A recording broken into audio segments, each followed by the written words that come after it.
The main thing people struggle with, they get the microphone, they plug it in, and there's like quite a bit of faffing involved on the computer. So let me share my screen. How to add your voice to a live stream on a budget. So today I'm going to show you a few options.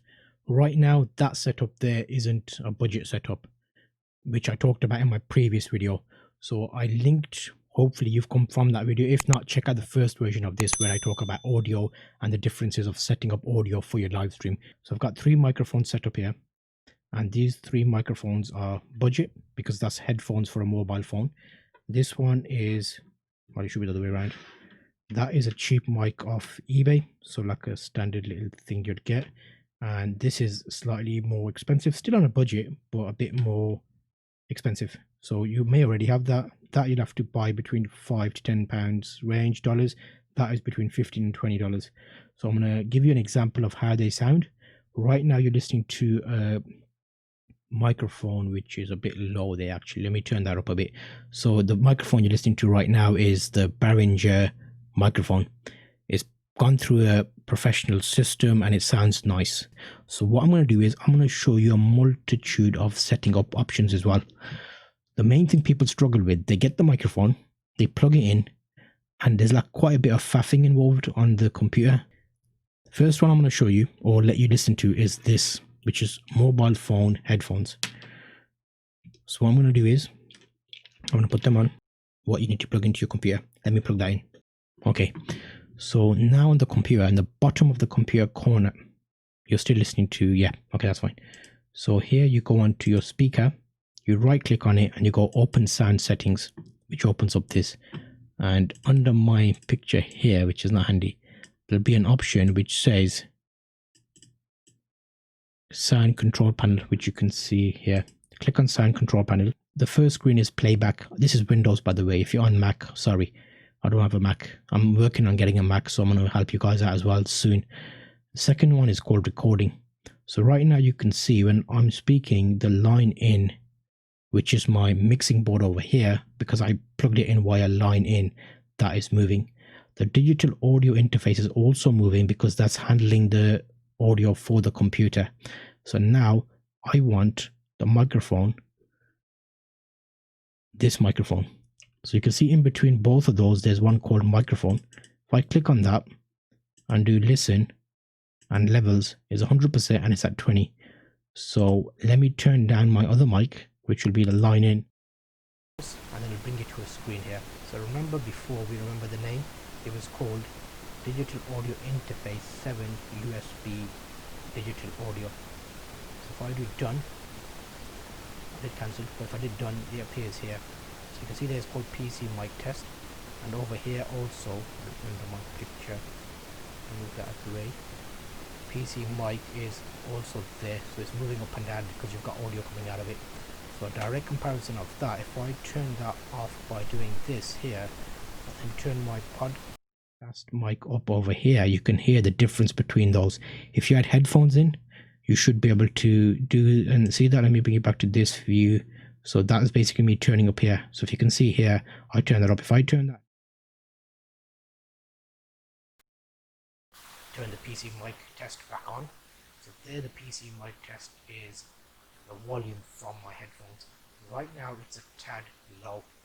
It's low because under the sound setting here that we looked at, we went to recording, we went to microphone, the levels we had in 100% and the microphone boost is only at 20. Let's boost that to 30. So now that it's boosted at 30, you should hear it a bit more, but you may be getting a lot of not nice clear volume. However, at a budget, even though everything is set to 100%, it's not going to be ideal for the best quality. So that's why you want to look at some of the options. The more money you spend on microphones, the better quality they are. So in theory, you're going to get less background noise when you're speaking. It depends what the purpose is for your video. If you're doing some DIY craft stuff, this might be fine.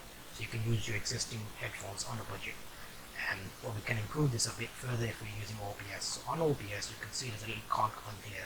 If I click on that little cog, I can add filters to the audio.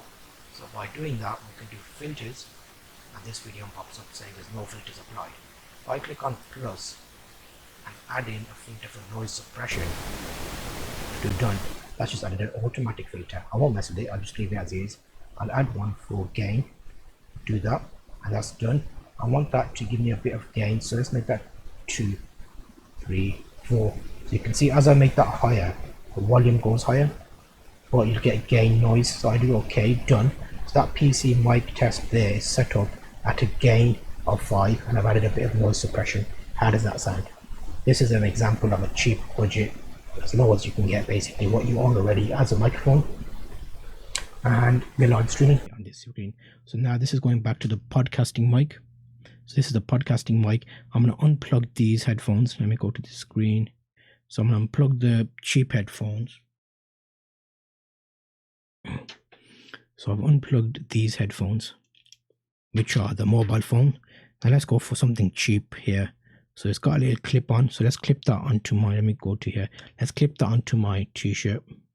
Okay, so that's option number 2. I'm still talking on here. Let me bring you to the only screen view, and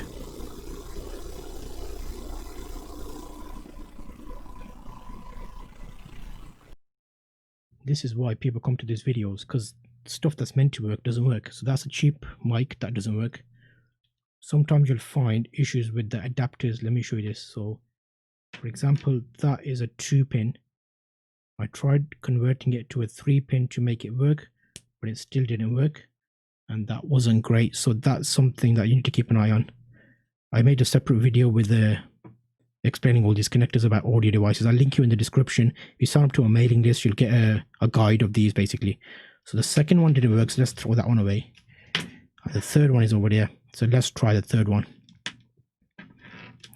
Okay, so this is a look at the final mic. So the second option we had didn't work very well. This is the third option now. So this third option actually lets you get a comparison of how it sounds.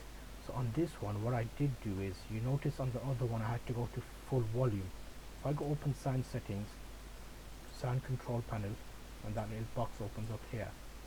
Let me show you the recording settings for this microphone now. With this microphone, levels, and you'll notice it's 100%, but I've only given it a 10 boost, whereas other camera mic had a 30 boost. If I go to 20, it's a bit louder. If I go to 30, it might be too loud.